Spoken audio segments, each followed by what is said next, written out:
السلام علیکم ورحمۃ اللہ وبرکاتہ نحمد ونصلی علی رسول الکریم اما بعد فاعوذ باللہ من الشیطان الرجیم بسم اللہ الرحمن الرحیم رب اشرح لی صدری ویسر لی امری واحلل عقدۃ من لسانی یفقهوا قولی رب زدنی علما اللہم فقہنا فی الدین اللہم انی اسألک علما نافعا ورزقا طیبا وعملا متقبلا۔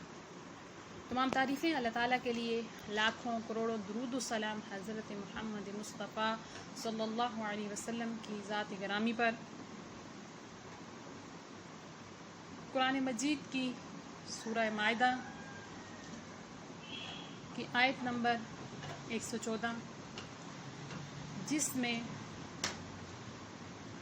حضرت عیسیٰ علیہ السلام کی یہ دعا ہمیں ملتی ہے۔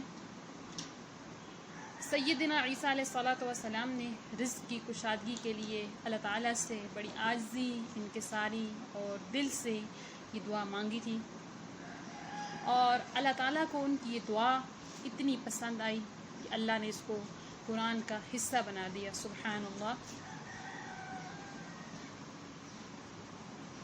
اللہ تعالیٰ نے اس آیت کو ہمارے لیے قرآن کے طور پہ نازل فرما دیا۔ عیسیٰ علیہ السلام نے اللہ تعالیٰ سے دعا کی، اللہم ربنا انزل علینا مائدۃ من السماء تکون لنا عیدا لاولنا وآخرنا وآیۃ منک وارزقنا وانت خیر الرازقین۔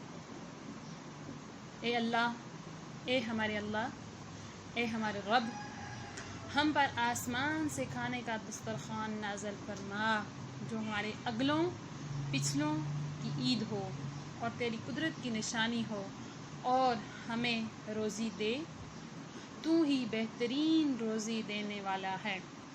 سبحان اللہ۔ دیکھیں، اللہ تعالیٰ کو ان کی یہ دعا اتنی پسند آئی کہ اللہ نے اس کو قرآن کا حصہ بنا دیا۔ رزق اللہ تعالیٰ کی بہت بڑی نعمت ہے۔ جن لوگوں کے پاس رزق کی تنگی ہے اور ان کے بچے بھوک سے بلکتے ہیں، رزق کی تنگی کا احساس ان کو ہوتا ہے۔ قرآن کریم کی اور بھی بہت ساری آیات ہیں جن میں اللہ تعالیٰ نے رزق کے بارے میں ہمیں بتایا، جیسے واللہ خیر الرازقین، اللہ یرزق من یشاء بغیر حساب۔ اللہ جس کو چاہتا ہے بغیر حساب کے جتنا چاہتا ہے رزق عطا کرتا ہے، اور جس کو چاہتا ہے روک لیتا ہے۔ یہ اس کی شان ہے، یہ اس کی قدرت ہے، یہ اس کی قدرت کے نظارے ہیں۔ جو اس کے نیک بندے ہیں، جو اس کا نام لیتے ہیں، جو متقین ہیں، پرہیزگار ہیں، مسلمان ہیں، ان کے پاس ہمیشہ رزق کی تنگی رہتی ہے، مال کی تنگی رہتی ہے، اس لیے کہ اللہ تعالیٰ نے مسلمان کے لیے دنیا قید خانہ بنایا ہے اور کافر کے لیے اس کو جنت قرار دیا ہے۔ دنیا جو ہے وہ کافر کی جنت ہے، مسلمان کے لیے قید خانہ ہے۔